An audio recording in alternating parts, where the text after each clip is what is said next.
Right, let's go. Good afternoon and welcome to episode 34 of the Just Discourse Podcast, brought to you by Max Smith and Matt de la Harpe.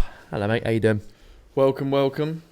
Good mate, how are you? Yeah, all good. We are in the depths of Siberia again, but we have a nice cute little storage heater which is on our toes at the minute, which you can't really tell. Yes. How's it going on? I wanted to start off today with a defence of something I said last time. Last time I made the claim that there's a dopaminergic pathway, and I was told off for making up words.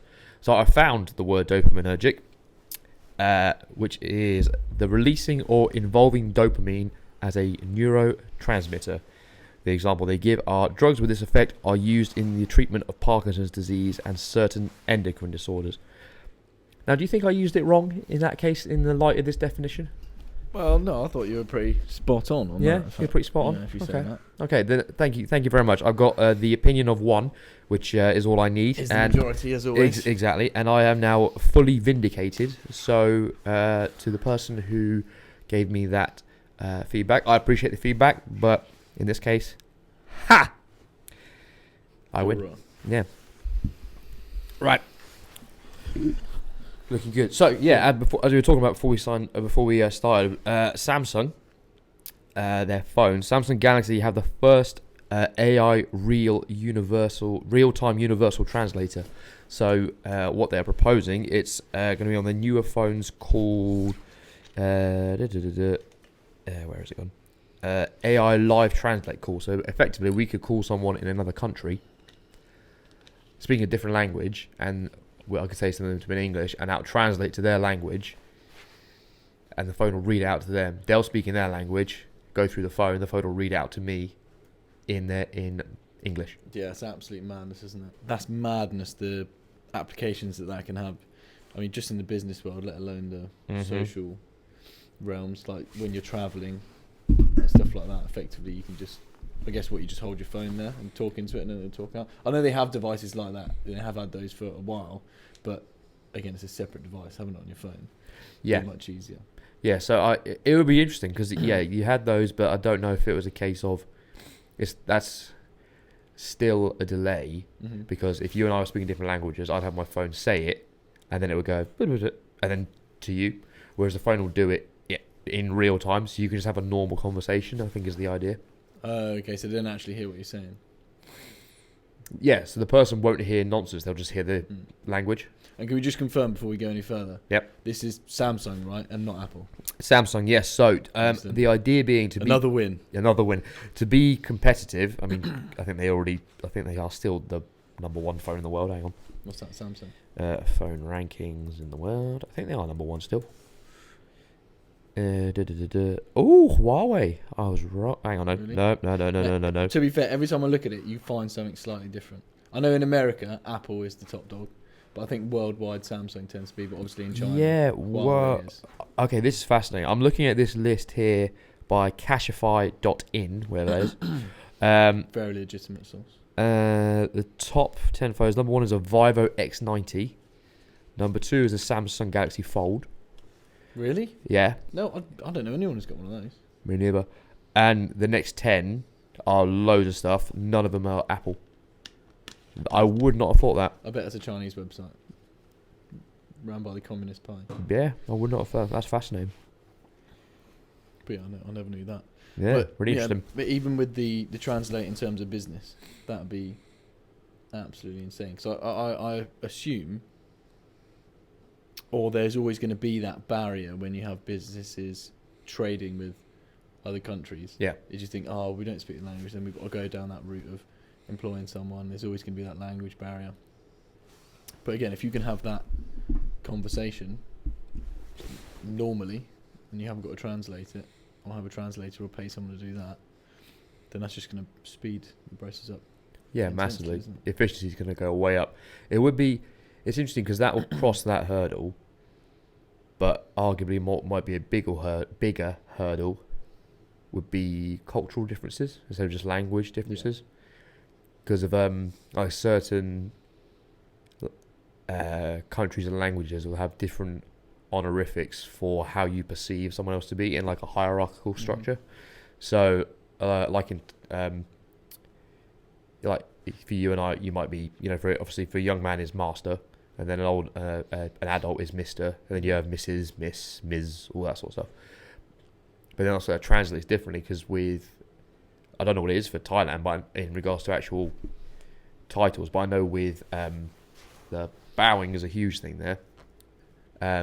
Not me being racist, this is from someone who worked there for a year and said it's a huge thing. But remember, you're Sri Lankan, so you can't be racist. That's exactly, yeah, true. I get past. Yeah. And if you bow, I think it's if you have your hands here, it's, I can't remember what it is, but there's basically a difference in how you perceive someone socially to yourself, but with here, or here, and like above your head is like, wow, this person is a doctor or a judge or something, whereas this person down here is, cleaning my shoes or, being facetious. Yeah. But yeah, that would be interesting. And also, you're going to have slight cultural differences in the way you phrase things. So there is always going to be that element.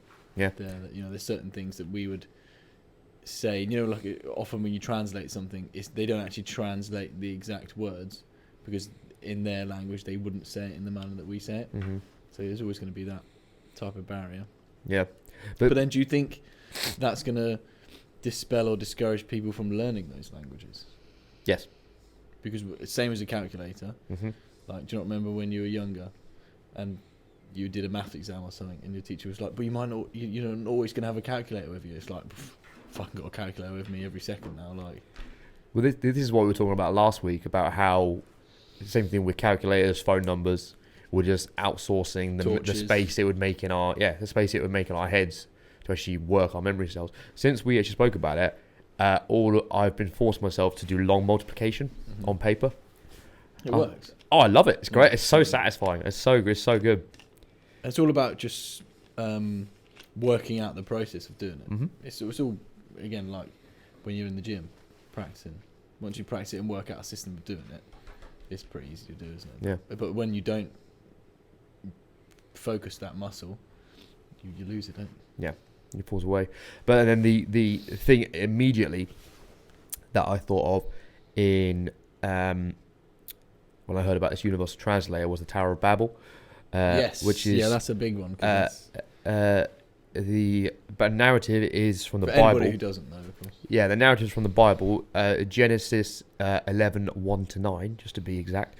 It says it right here. See, we keep the receipts, and it's basically about how humans raise this beacon of knowledge and language. They were trying to create or rediscover the original language, which was supposedly called Adamic, so that everyone could speak the same thing, and it would, minimize conflict and create harmony and cooperation. And God smote them for that and tore it down. The moral of that story being that we should never become full of pride by believing we should are capable of being equal to God. And so was that the point? Is that they were trying to learn the? Did you say Adamic? Adamic, the universal language, the first proto language. So then, is it trying to say there that we should have different languages and different cultures and different religions, or because my understanding, and I could be completely wrong, because I've only just comprehended it from your snippet. I've read a bit about it previously, but from just what you've said, it would appear that that section is kind of asking for people to be different rather than all trying to be the same. So there's two ways of looking at it. There's the classic interpretation is that we try to be like God because we were proud, and as we should not be like God, and as punishment for that, he was going to divide us and have us speaking different languages, so that it was harder for us to interact. And what follows afterwards in Genesis is, mass slaughter effectively, because people misunderstand each other, ignorance leads to fear, fear leads to hatred, hatred leads to violence. Is that one interpretation? The other one, which I think you're getting at, obviously you can tell me if I'm wrong, is that this is like proper diversity, in that it would be boring and stunted for us as a race to have one language, because different languages will breed different cultures, different traditions, different food, different everything, and that would breed superiority as a entire species to have variety. I think we briefly touched on it before that, diversity to a certain amount. Okay, let's just confirm that. Or I'm going to say actual diversity. Go on. Actual diversity, not mental illness, because they are two different things. Yep. Without it, it's boring. It's robotic, isn't it? Like, if we all like the same things, then, well, how do I put it? There's no other different things. Like, if everyone likes Apple, then only everyone's going to buy Apple. But then there's no room for someone else to come in and do their thing. And if everything was the same, there would be no distinction. It wouldn't be like... Well, it'd be pointless living, is the point I was making. Is if everything is the same, it's like if you had no feelings or, no energy or too much energy or whatever it is. Like the difference between the two is what creates the thing itself, isn't it? If you're happy all the time, you're not happy all the time, are you? You're just one. Precisely. You're just one thing. Yeah, and we've kind of jumped a step because we're talking about examples of the same thing. Is that as you're saying about like diversity, you need diversity and variety. Variety is probably the better word actually in this case. Variety is what we need of everything because then you can actually understand certain things. It's if you drill it back to its absolute basic. To fully understand something, you have to understand the opposite. Yes. So for me to understand Apple, I have to understand Samsung. Mm-hmm. Or for me to understand happy, I have to understand sad. Exactly. And to fully appreciate being happy, you have to have an experience of the sad or tough moments to get there. I think it's going back to something we have discussed before, is like the GTA thing. Once you've got all the money in the game, it's boring, isn't it? Because there's no struggle. And it's all the same. It's not difficult. Yeah. And for us, our circumstance right now, for us to really appreciate the summer, we have to suffer right now. Yeah, and it has been cold. I mean, I don't think it was this bad last year. Well, we, in general, obviously we can't say it from this perspective, but in general, I don't think it was. It was colder the year before. It's global warming. I mean, climate change. It's a change on that. Yeah. Should we do some work? Go for it, yeah. Okay. Sling it out. Yep. This episode is brought to you by Animus Physique. Animus provides you with high-quality activewear apparel to help push you to your limits and reach optimal performance. Like this hat, I can kick more people when I'm wearing this hat. I'm like Samson, from the Bible. I'm very biblical today. But his power was his hair, so he could push down buildings with his hair, and I can push over people with this hat. If I take this hat off, I can't get out of this chair. I'm stuck. I'm weak. Our listeners get 15% off their first order with Animus if they use the code MAT15 at checkout. That's MATT15 at checkout. Beautiful. When's the gear coming then? That's a good question. I think I'll get paid in a couple of days, so I'll sort something out. I'll have a chat with your boy. Good lad. Yeah, man. We should be good. Need to get that on the go. Yeah.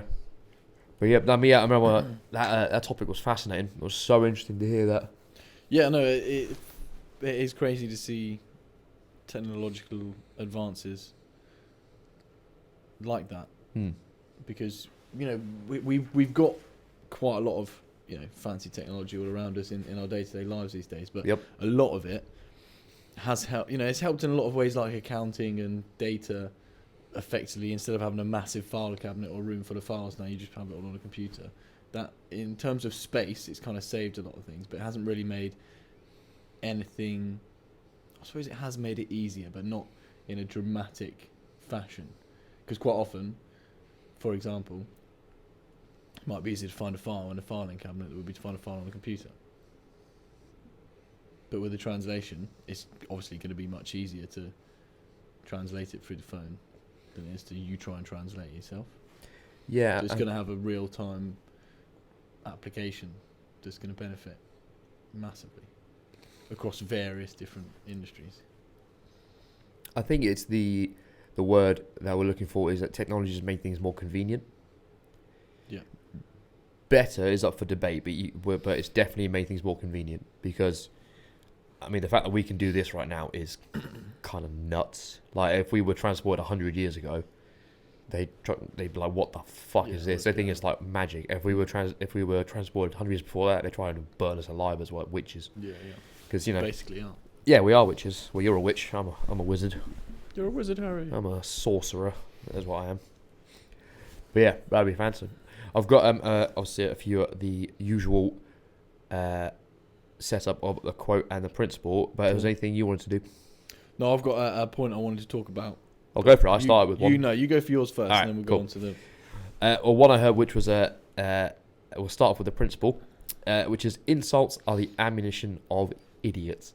Which, okay. That's a great one. It's brilliant. Obviously, it's a bit of tongue in cheek because it has the word idiot in there, which is an insult in itself. But the point it's getting at is that if in a debate, or even in, maybe not even in a debate, even if you've seen someone say something and you don't like it, and what you do is you insult them straight away, it demonstrates that you can't come back against them. You don't have an actual rational argument against what they just said. Like, a lot of the stuff that Trump was saying, obviously some of it was bad, but some of it was comedy as well. And some of it was hilarious, and people were just taking it too literally. Yeah, but some people will go like, "Oh, he's got small hands," and you're like, "But like, where did that even come from? And what's it got to do with his ability to do the job?" He's got normal hands. He has normal hands. Does he? Yeah, they're normal. Yeah, but it was just like it's incredible that was even a thing, that you've gone for that. Well, I think you used a word there which we don't have a lot of these days, and that's rationale. Like, most people, in my opinion and my experience, are sort of massively emotionally driven without any thought process towards it. Or they've heard like a soundbite from someone else and they just repeat it without really a proper comprehension of what that actually means. Where do you think that comes from? Laziness and the need to impress people, I would say. So you're in a social environment and you don't want to look stupid. Maybe not laziness, but ignorance, which, is a form of laziness in there. But yeah, you don't want to look stupid in front of whatever peer group you're involved in. So they sort of remember, or something pops up that they've heard or read that they might not necessarily understand, so they say it in order to, I don't know, feel more intelligent. Could be. Do you think a certain amount of it would be a lack of emotional maturity? Yeah, there's an element of that involved there, which obviously I don't think they think about at the time. Yeah, I'm just thinking, because there's like an instance I had the other day. Like there was an instance at the gym, and there was this one member made another member cry. Really? Oh yeah. So member one was there's been a bit of a thorn in the gym side for a while, just like behaviour wise and everything, then just characteristics. Stealing plates. Or? Well, no, not even that. It's just very like rude, and just like they'd be in someone's class and they'd be like wearing headphones, or they'd be not following instructions. And if you're in a kettlebell class or a step class and you're not listening, you could hurt. You hurt yourself, or more importantly, you could hurt someone else. And then the other person who's running it has to take the brunt of it. Precisely, it's their responsibility, yeah. And it's very distracting if you've got someone else. It's crazy distracting if someone's not doing, like, following instructions. It's ridiculous. On that note, before we go too far, Emily, I'm sorry. I am terrible at that in our classes. Please forgive me. Emily, don't forgive him. You should hold him over the fire for this. Drag him over the coals. She's never mentioned it to me before, but as you said that, I was like, oh, I kind of do that. You're not like swinging weights around and stuff like that, but I tend to do slightly different stretches to the ones she's advising me to do because I feel that it's better for me. You're just a bad person. No, okay, I will join you again at some point, and I'm just going to yell at you. Yeah. Okay, cool. I like that though. That's great. Yeah, so you like when I call you a bitch, don't you? Yeah. Not when you stood behind me, though. It's a bit, I'll whisper it in your ear. yeah, disconcerting. As long as you're not nibbling on it. Then Yeah, that's fine. Yeah, but when you're squatting, it's fine. But anyway, back to my story.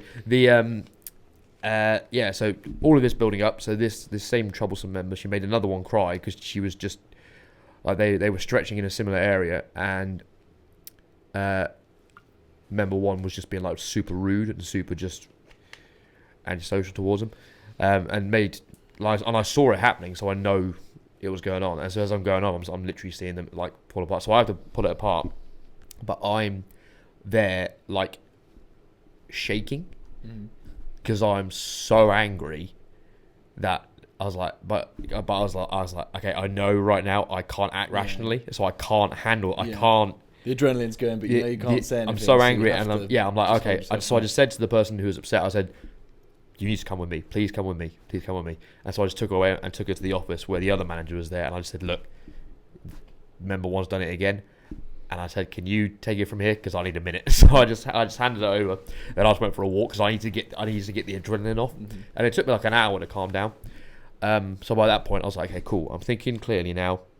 How do I need to do this? Okay, cool. So I went back to my emails where I'd spoken to member one previously about some of the indiscretions, and I was like, cool, strike one, cool, excellent, strike two, great, that's an email as well, fantastic, this is strike three, all in the same email chain. Look, in light of this, you're no longer welcome here at this gym, and they're gone, that's it. Okay. But I needed that time to calm down, and I don't know if you want to call it emotional intelligence, maturity, or whatever. All I knew was that in that exact moment, I was in no state to make any decision at all. I needed time to calm back down again, so that the emotion was gone, and the rationality had come back up again. And then, it's gone. It was off the plate. Well, I've kept the member who was really upset. We've kept them. They're still there. Fantastic. They're still having a good time, and that's a troublesome person gone. No, I think that's great. And from my point of view, quite often when I'm in those situations, I think I've got a lack of, not emotional intelligence, but emotional, maybe strength or maturity, because as you say, you sat there, you managed to stop yourself, so there's obviously a level of maturity there, but you end up fucking like shaking, as you say, it's pissing you off for an hour. I'd love to be able to get to a point where it's like, cool, yeah, whatever, bam. But if I were to get to that point, is that more like an emotionless psychopath, if you know what I mean? Because I think that's what psychopaths are. No, they're psychopaths of no empathy, isn't it? They've got emotions, but let's find that difference. Let's get the receipts. Because you've got to have a reaction in order to provoke the thought process to do the right thing, or do as you said, to push them out. A psycho is a person affected by chronic mental disorder with abnormal or violent social behaviour. And I think socio is the emotional stunted one. Okay. A person consistently shows no regard for right and wrong and ignores the rights and feelings of others. So that would be it. Sociopath. No. So there's no emotion there. Yeah, so no emotion. You want to have those parts, really, don't you? Yeah. Well, there's a way to attain that, and or like Buddha and people like that. If he was a real person. See, that I don't know. That is from a religious perspective, which is a level of enlightenment, which I don't know how you would get to that. But for us mere mortals, like day to day wise, the only way I know to attain anything even close to that is rigorous exercise. Yep. Because I've had, so on that day when I had to deal with this, I hadn't worked out that day, and I was there like jittering. But then I did, I think I did 2 spin classes in one day, and then it wasn't quite as severe, but I had a similar sort of interaction later on. Breeze. Absolute breeze. And I was just like, I suppose you push out a lot of that frustration and anger through the workout itself. It's that level of that level of cardio that I was doing. With weight training, I don't know if I get a similar result. I'd have more energy. I don't know if I'd be more chilled. It's probably more dangerous weight training because you probably try and throw them around a bit more.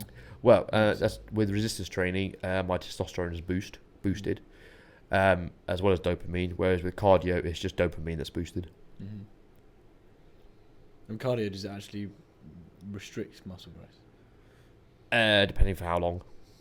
Yeah, obviously if you do marathons and stuff like that, it's going to, isn't it? Yeah, so once you get past a certain point, I can't remember the number, it starts to, your muscles start to atrophy because you will, your body's, how I always explain it and how I think about it is that if you do something for a long enough period of time as an exercise, your body will be like, oh, cool, this is the new normal now. Right, how do we make ourselves better at the new normal? Yeah. Okay, let's get rid of things that are heavy to make us run better. What's heaviest? Muscle. Cool, let's get rid of that. Because we don't need it and we're not using it. Yeah, and muscle is heavier than fat. Yeah, so we're going to get rid of that first. Yeah, that makes sense.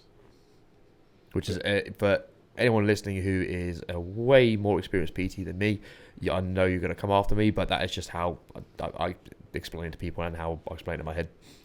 Well, yeah, it makes it a bit easy. You want to be able to explain to people what is actually going on. Yeah. Putting it in terms like that, it makes it more manageable and understandable. I'm sure when you're speaking to your PT mates, then you put it slightly differently and more scientifically. Yeah, I mean, we could do, slow twitch muscle fibers if that make you feel better. But, But I guess most of your clients are not going to understand that stuff if you started talking like that, would they? Well, they don't want to. They're just like, don't be because it's quite patronising. Don't be a dickhead about it. Yeah, no, I do agree with that. Like, if they've asked, like, what's the science behind this, you're like, okay, pen and paper, sit down. It's going to take a while. Yeah. Because then again, a lot of the time they're probably just testing you just to see if you know your stuff. Yeah, which I know nothing at all, clearly. Yeah, exactly. No, I'm an imposter. That's why you do it. Exactly. What was it? We were talking in the office, if you don't know, what was it? If you can't do something, you teach. So is that why you're... Exactly. Mate, I should get obese. That'd be great. Well, you might lose all your clients. I don't know. I've met some... most of my clients are all like self-defense clients. Oh, really? So that's why I teach them. So, you met through... Oh, that's what I teach, yeah. Yeah, because, all the rest of the PTs can teach, like, weightlifting, whereas none of them can teach what I teach. But it's not a competition, but which one do you think is more valuable? It's an excellent question. Moving on. But I've fought guys in the past who are supremely overweight, and they are so hard to fight. So hard. Because they got more weight to throw So around. much mass. Yeah. So much mass. And there's people you get to a certain level, you look at them and you're just like, wow, that obese fucker. But their technique is incredible, and they just mop the floor with you. Especially if you're doing groundwork as well. You're not going to be able to move them as easily as somebody. Or judo. I remember getting at my black belt grading, it was me and one other brown belt versus 6 black belts, and they just kept rotating. And like half of them were overweight, and they would just when they're walking around, you're like, what's this obese bugger going to do? And then when they get on the mat, they're just like floating around, and they just lift their arm up and you're on the floor, and you're like, Jesus Christ. It's just so frustrating. That must be good fun though. Oh, it's amazing. Yeah. Teaching that shit in the gym. Oh, man, it's beautiful. There's these kids who turned up, and they started just practicing a few ankle locks and stuff. Now, we're not a dedicated gym for that, but I was just like, wait, hey, okay, go over there, go out of the way, and I'll supervise. And it was awesome because I was just there like, yep, do that, and then throughout each bout, I was just correcting them as they went along. We did that for like an hour. It was brilliant, and I was like, we need the space for this, so that's my next project. Excellent. Expand that for that there. Mate, good idea. Push through if you can, it. Yeah, should be good. Right, what did you want to speak about? The one I came across this week, and it's absolutely insane. Now, whilst reading through this, just before we started, I didn't realise the technology is actually quite old. It says in here it was invented in the 1970s, which is mental because that's 20 years before we were born.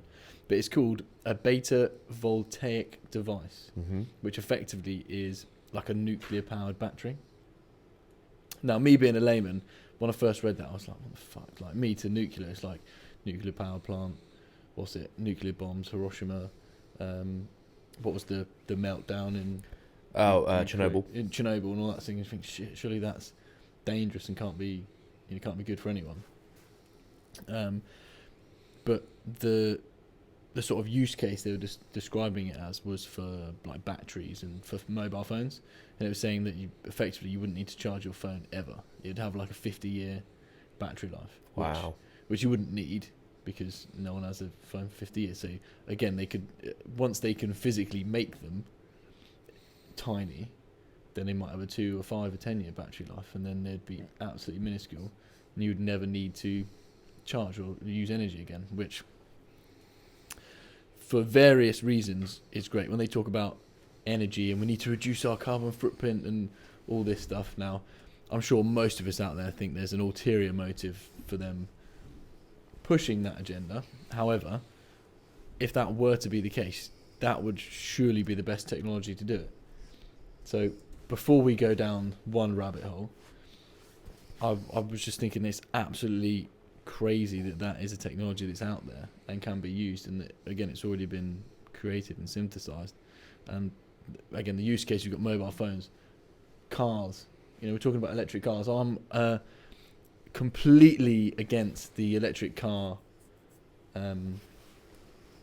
push, what everybody's going for these days, just because I don't think, in my experience, that the technology is superior. By the time you've made a battery, it's already done more damage than creating a whole combustion engine car and then doing 70,000 miles in it. To me, that doesn't make sense.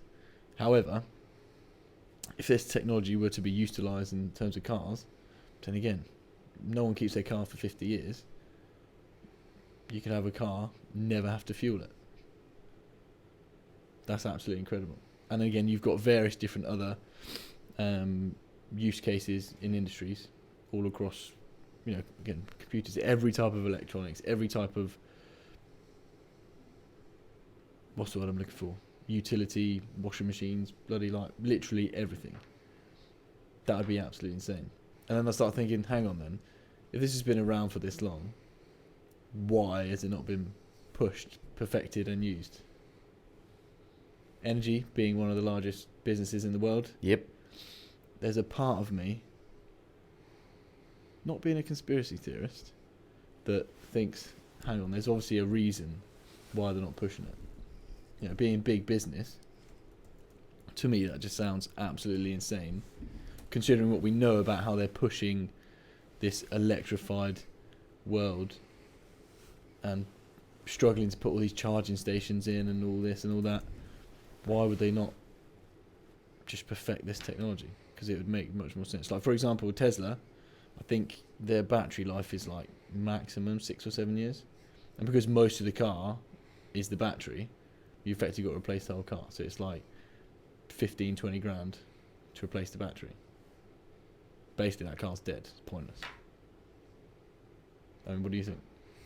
So, yeah, there's so many ways to go about it. So we can do it like let's formulate a hit piece as to if this technology existed and we were the people that didn't want it to exist, who would those people be? So energy is a big one. The massive industry out of that. So anything that would, so that's anything. So that's coal, that's oil. Anything that would have technology. So what we're talking about is batteries. Yeah. It's nuclear powered batteries. So anything that requires a battery, which is currently made through conflict minerals, like cobalt, which I'll come onto in a minute, would be at risk from that there. So if you take Apple, for example, or any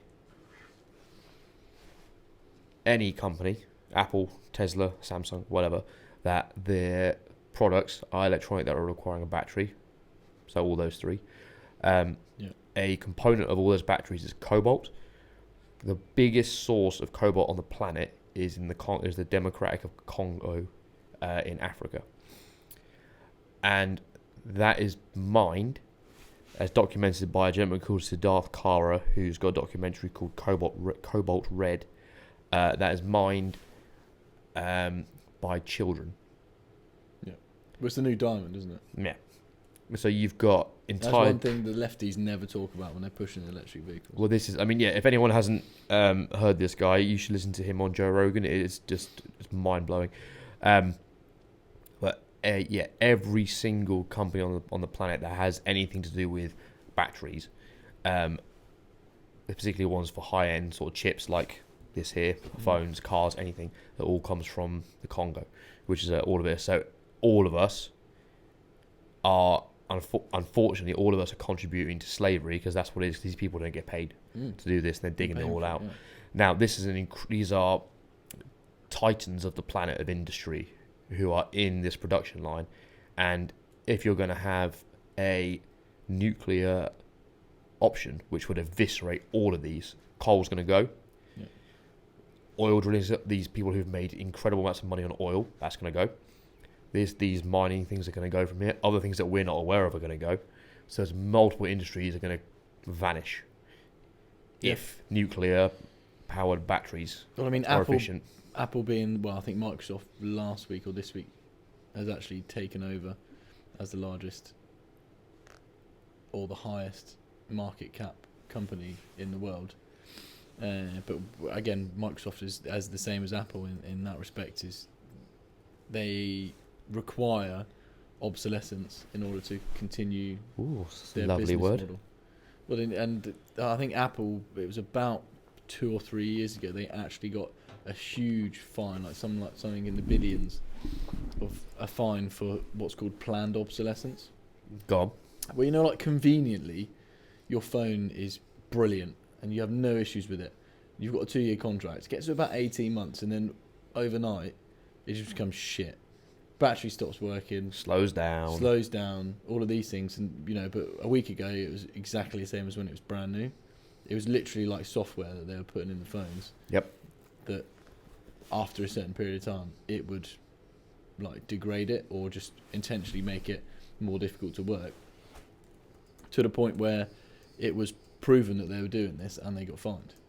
But obviously, because they are such a large business and they make so much money, it's one of those fines where I'm sure it hit them and I'm sure they didn't like it, but they probably had some pretty smart nerd at some point think, look, this is what the fine would be, this is how much money we can make, it's worth the risk. Yeah. The risk factor was let's do it.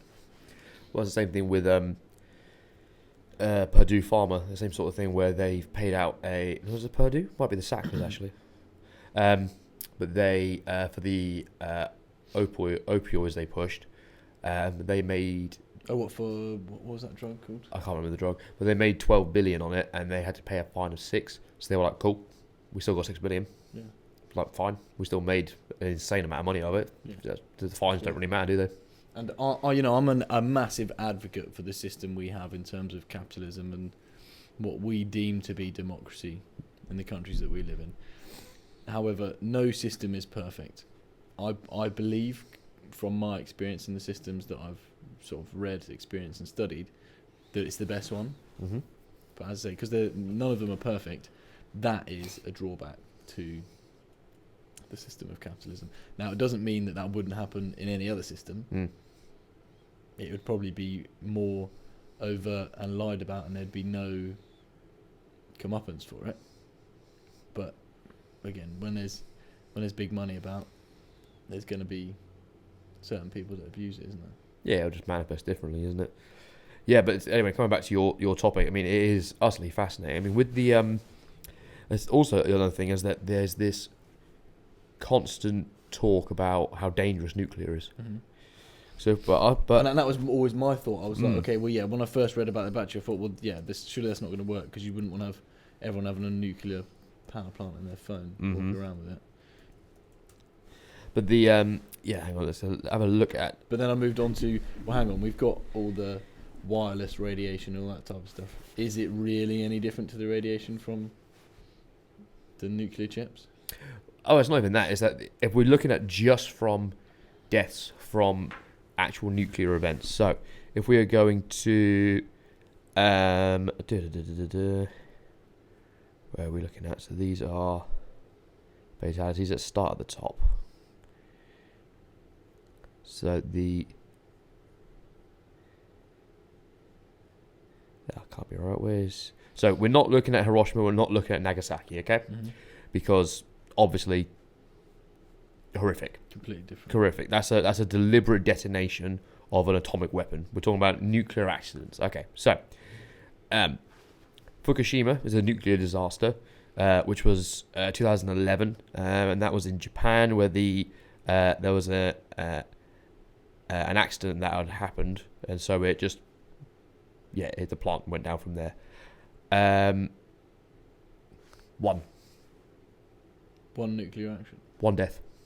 From what, sorry? The nuclear reaction going down. One death. In where? Fukushima nuclear disaster. One confirmed death, suggested 2000, but one confirmed death. But what, the rest they put down to? They don't know. Oh no, that was the tsunami, wasn't it? Yeah, they don't know. Well, I guess the rest they put down to the tsunami. Yeah, other stuff from there. Now again, let's go down the route of that. If 2,000 people die of a tsunami, no one can get blamed, can they? Exactly. Pause and that, come back. So, yeah, one death for that one. So that's a nuclear disaster. So the next number down is 17 people. This is the second highest because that other one says 1 because it's 1 to 2,000, that sort of thing. Chernobyl is on the list, but there's no agreed number. They think 78, but they don't know. It's because of the communist cover-up. Well, yeah, it's just across the board. Just so many incompetencies out of that whole thing. The next one down from that is 17, and that is the Oncological Institute of Panama from patients receiving treatment for prostate cancer. So the next one down is from deliberate radiotherapy. Nothing to do with nuclear fallout, nothing to do with nuclear explosions. This is people getting prostate cancer treatment. The one down for that, 13, radiotherapy. One down from that, 11, radiotherapy. One down from that, 10, Soviet submarine reactor accident, 10 people. So it takes like 5 down for it to be an actual confirmed 10 people have died from a nuclear explosion. So this shit, again, radiotherapy, radioaction. So much of this shit has fuck all to do with actual nuclear power plants. So, yeah, obviously Chernobyl, but we know why. Because they just ignored the scientists, because the governing bodies are assholes. Fukushima was an accident, but again, there's only one person who's actually died. That we confirmed died, and that was 12 years ago. And again... Hiroshima and Nagasaki. Yeah, but we're leaving those out because those are deliberate things from there. So, this is way low. Okay, what do you think about these numbers I'm telling you? That is incredibly low. Yeah. Incredibly low. Yeah, because you would have heard of this shit and be like, Jesus Christ, it's thousands. Yeah, and that surprises me immensely that there's actually that little fallout from any other... Because they're disasters rather than an intentional output. However, right, it makes a little bit more sense when you read further into this. There's an element called promethium. Promethium is a chemical element, has a symbol PM, all the boring shit, blah blah blah blah blah. But it's very rare, with only about 500 to 600 grams naturally occurring in the Earth's crust at any given time. Jesus. That's basically nothing. Jesus Christ. So on the whole planet, there's basically none of it. Now, assume the way they're saying naturally occurring, that there's a way to synthesize it. Probably. So that could overcome that issue. But again, the same with anything that's synthesized. It's not really what it's supposed to be, is it? Because it's not created by the Earth. Naturally occurred. But that could be a reason why. Because we always like to be fair, not just pointing the finger. I mean, that could make sense as to why they wouldn't push this. But it says on here that some pacemakers in the 70s used this, which kind of makes sense because, again, I don't know anything about pacemakers, but I assume they put it in and they've got to power it somehow without constantly plugging it in. Yeah. So I don't know anyone for pacemaker, but I can't imagine they plug it in. No, who is it? There's the lead singer of House of Pain has one, I think, but you can hear it ticking because it's so old. Oh, really? Yeah.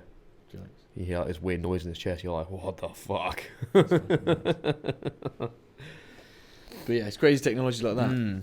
But then I suppose back in when you watch Back to the Future, they thought we'd all be flying on hoverboards 5 years ago. That should have been, So Back to the Future was 8 years ago. So 2015, that was 8 years ago. iRobot was 2018, that's 5 years ago. Didn't happen. Was it? 2018, yeah. That is a good film. Great film. Nothing at all like the book, but I think they did a better job than the book, actually. Oh, there's a book, is it? No. They're just different. Like the book is Isaac Asimov that we were speaking about last week. a phenomenal writer, but it's just so different. Like he wrote just in dialogue, like there's no description. In terms of dialogue, what you mean? There's just them talking. Yeah, but I mean, there's like no description of what's going on. There's basic description of what's going on, but there's no like environment or clothes or facial features or appearance. There's no that descriptive part of it. There is like, oh, they came in, they did this, they did that. So you've got all those adjectives, but there's no background description of what the room looked like, what it was for, how they travelled, what the vehicles looked like. So they made it all up in iRobot then. Oh, it's completely different. They took the character names, went cool, we'll have that, and they took the fact that it's robots, and that's about it. But again, killed it. Whatever version it was, they absolutely killed it. But they are starting to at least make robots these days. That are Well, have you seen the Boston Institute of Robotics? You've not seen those dogs who can do like flips and shit? Oh yeah, like they're going to use them for like surveilling people. Yeah, and bomb disposal and shit. Yeah.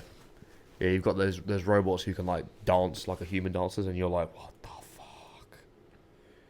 Yeah, I hope creepy. they don't dance like me, because that'd be pointless. I mean, how they started off like all clunky and shit is how I dance right now, so it's pretty good. Okay, so that's the majority of those topics covered. We will come on to the quote for today. Although life is less gendered, in practice, by pretending everything is unisex, you end up with women being disadvantaged because the default becomes the masculine. And that is from Mary Harrington, who is a journalist and an author. And she has her most recent book is Feminism Against Progress. So her point being that if you're saying, if we're told that life is less gendered, it's defaulting towards the masculine, and being that personality traits that everyone should aspire to, male or female, are the masculine traits. Mm-hmm. So, you know, because there's a default, so it's always just going to actually go to one rather than... Well, for whatever reason... Rather than the middle. I think it's because whatever biologically what men can do, and from like bodily functions, women can do, but we can't do the other way around. So not physical capabilities, but bodily functions, let's say. I think that's why. Because, yeah, we can piss, they can piss, we can shit, they can shit, we can breathe, they can breathe. But they've got separate bodily functions that we can't do. So I think that's why, and then it all stems from there. So you've got, ambition is attractive in a man. So that's where like the boss bitch thing came out from. Risky behaviour, promiscuity is typically male attributes. But even stuff like seatbelts, how they're designing cars, the crash test dummies are made to an average male proportion because it's the average height, the average weight, and if you go for that one there, you're testing the car's airbags and crash test and all that sort of shit against something that's a heavier person. Yeah, whereas they're like, do it to the higher end than the lower end. Which does make sense. But if women are on average shorter, on average lighter, where the seatbelts cut in, or where the airbags deploy is going to have different reactions. So if an airbag blows in our face, for example, it might break our nose, but that's not going to hurt our neck. But for a woman, if it deploys on a woman, it might, because it's going to hit higher, it might snap the head back and cause damage to the neck, for argument's sake. And I was like, that's fascinating. That's how she phrased that. I had to go back and rewind it. I listened to a song, Chris Williamson's 734. I had to go back and listen to it like 4 times, just so I could then write it down. I was like, this is... It's brilliant. She's fantastic. She's really good. She's an ultra marathon runner, and she was a heavy duty feminist right until she had a kid, and she was like, oh, that completely makes sense why men and women do different shit. And nothing related to that, but just your point at the end. Do you think that the ultra feminist bollocks stopped when she came off contraception? Maybe. I don't know. I think I have to go back and listen to their older episodes. Cause I don't know this person. I've got no idea she was on it. She came off contraception and blah, blah, blah, blah, blah. Likely. But there's a lot of research to say that does happen, isn't it? Likely, yeah. Yeah, I thought it was interesting. I thought that quote was just brilliant from there because... No, it's good. And it is, yeah, it's mad that in the genderless society that everyone's pushing for, So it's not everyone. It's a small minority that are making a lot of noise. Yeah. The small minority that are shouting loud enough. Yeah. But I was reading the other day, I think it's only takes like 10% of the population to actually work together and form to push the other 90%. Because if you really think about it, 10% is a large proportion of the population. And again, that other 90% is going to be half men, half women. So there's 50% there. So it's only 45% that are the same. Then it's going to be the age range. Then it's going to be the different places that different people live. Blah blah blah blah. So many different metrics that you're going to squash that 90% down to nothing really. So if you can get 10% of people together, it can really create a movement to change everything else. Yeah, and let's say you are a particularly political person in the horseshoe of the political spectrum, incredibly left-winging. If you're by definition of being extreme one way or the other, you're very emotionally charged, you're very passionate about it. So you're going to talk a lot, you're going to do a lot, you're going to talk about it. So the people that get heard are the extremes on each side. But again, with a horseshoe, the extremes are just the tips at either side of it. It's only a small amount, and the majority is made up with people who are just like, I'm going to lean a little bit this way and that way, or I'm going to sit right in the middle. That's the majority of people, but because they're kind of like, they're going to be like, I don't care enough to talk about it. But because of that, you're not having the pushback. You're not pushing back against the extremes of either end. And do you think that is more like a human nature type of thing, where relevant whether you agree with it or not, is even more exciting or more provoking to listen to like either end of the spectrum? To listen as opposed to participate? Yeah, but most people you meet in day-to-day life are really in the middle for most things. Yeah, 100%. In how they participate. Yeah. But what they listen to are usually different things. Oh, because, well, I mean, if I listen to... how boring would it be to listen to something that's really like mild and centered and balanced? You're like, this is boring. Because it's more entertaining to listen to something that's like, all women are the same as all men. You're like, this person's crazy. What else have they got to say? Yeah. In terms of the entertainment, and like that's why Andrew Tate was so. Yeah, it's interesting. That is a good point. Yeah, that is a good point. How much of this nonsense is propagated just because people actually want to listen to it because it's very entertaining? However, is it an argument to combat that? Is Joe Rogan? He's pretty central in most things. He's good because he himself is central. The people he gets on are not. Yeah, he tends to get that's where it's compelling. Yeah, and the great thing is he does both sides as well. Yeah, because he's a very interesting blend of both. Mm-hmm. Which is he's not just sat in the middle going, I'm not bothered about either. He's like, I'm bothered about this, I'm bothered about that, I'm bothered about this, bothered about that, so which blends together to create the middle. But he's very specifically bothered about things on both sides of it. But then also self-confessed, very conflicted about something that he's like, I keep going back and forth, I can't decide. Which is again, his honesty is again why he's so compelling. But it's fascinating for that one. But I think that's where we, as you're saying, majority of people you meet are in that middle. I've only met very few people who are extreme one way or the other. I don't think I've met anyone who's extreme right. I've met a few who are extreme left, and you're just like, you're a lunatic. You don't live in reality. You live in a little bubble. But I think most of the people that are classed as extreme right are not at all. But it's usually the extreme left that that people are extreme right, if you know what I mean. Well, if you are extreme left, everyone's extreme right. Yeah. Because if you're all the way over here, there's nothing but right. Would you not remember when, this new vaccine was pushed on us? We're not really even allowed to say that. But the new vaccine, bollocks, carry on. But, there was a lot of people, myself included, and I was like, well, I don't really know about this. It hasn't been tested. It's a bit risky, like just to chuck something you don't know about. But the left were like, anti-vaxxers, you're mental, what's wrong with you? You're killing all these people. And it's like, it was incredible to see the reactions from some people of how hostile they got towards you based on those. 26th of October 2021. This is coming from the Congressman Warren Davidson. In December 2020, the then President-elect Joe Biden told Americans that he did not think vaccines should be mandatory. Yeah. Since coming into power, vaccines for everyone. We should also have it. If you're not having a vaccine, you're killing grandmother, you're killing children. Children should have it. Yeah. It depends. The people who are above us, not all of them, some of them, will say whatever needs to be said depending on where the wind's blowing. When the vaccine was first proposed in the middle of 2020 was when Trump was in power. And people were like, I'm not getting the Trump vaccine. The idea being that he's the one making it. But as soon as, the Democratic candidate went in, sure, the pharmaceutical industrial complex swung right into place. And obviously, and as England, we follow along in what a lot of America does. So we followed on right along with them. So it happened as well.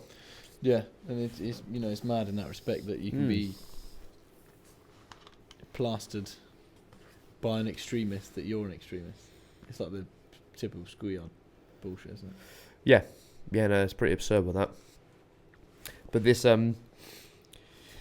it's fascinating. And the other thing is, from what Mary was saying, she was saying the majority of our work is unreliant on gender. So where we've, had the Industrial Revolution and then post-industrialism and going into away from a brawn-based economy to a brain-based economy, you don't need, it doesn't matter what gender you are to do an office job or a desk job. And because you spend so much of your life in an environment that it doesn't matter what gender you are, the majority of your life is spent in that environment, people have subconsciously have taken that on to then think the same thing applies to the rest of life where gender doesn't matter, which it does, because it absolutely does as you're going throughout life. Because, otherwise, if gender doesn't matter, how the hell do you repopulate? Well, exactly, and it's things like that are so incredulous in this day and age that people can even talk about it or push it. It's like, come on, I'm all for having your own opinion, free country, free world, all that type of thing. However, when it comes to you pushing your agenda on someone else, that's where I sort of draw the line. When I speak to friends and family and stuff like that, I'll have conversations about my opinions and the way I think things should be. If our goals align, brilliant, and we can work together in order to achieve them. But if they don't, then it's like, cool, well, we don't really agree on those things, but I respect your opinion in that matter.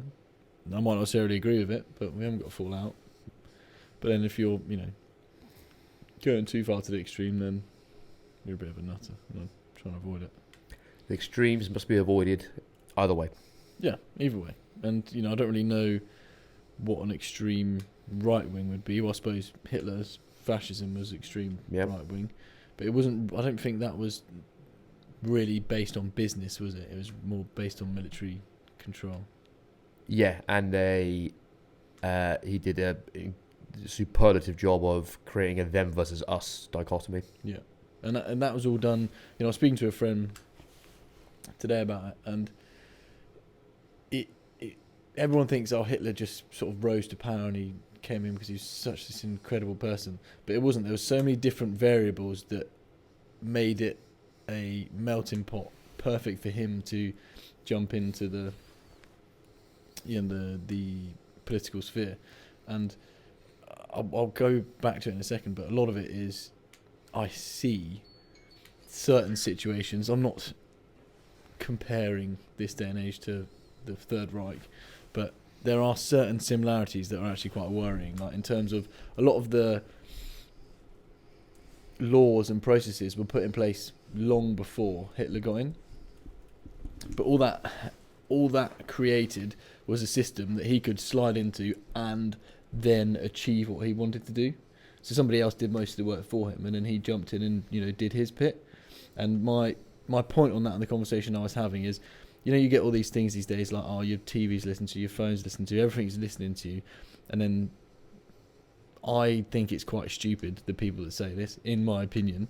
And they say, well, if you're not doing anything wrong, then you've got nothing to worry about. And it's like, no, I don't think you understand is, it sounds great in theory, but all it needs is some nutter to get into power who then decides to change all the laws because he's in control. He can listen and watch every single thing you do all day long, and all of a sudden, everybody's getting murdered, pushed into concentration camps. I don't think Hitler did anything illegal. because the laws were dictating that he could do it. And we've got a lot of that going on these days. Yeah, precisely. You've got the thing of, oh yeah, you can look at my folks, I'm not doing anything wrong. Yeah, that's because right now what you're doing is not defined as wrong, but that definition can change depending on who's in power later on. As we've seen with people like Kevin Hart when he made that comment 15 years ago or something like that. He then got a job and then it was like, oh, actually, you can't have that now because you said something 15 years ago in a time where I wouldn't say it was acceptable, but it wasn't particularly offensive at that time. And again, it was an opinion based on something that he felt. And more crucially, it was a joke. It was a joke, of course, yeah. And again, we won't go too far into it, but a lot of it is, I have to respect your opinion, but you're saying that you refuse to respect my opinion. How does that system work? It's a good question. Very good time to end, I think. Good way to end. Right, thank you for joining, everyone. Take care. As always, remember to like and subscribe. Make sure you're following on this on Instagram, and check out Animus. Yes, get your Animus gear. Good shit. Till next time. Peace out.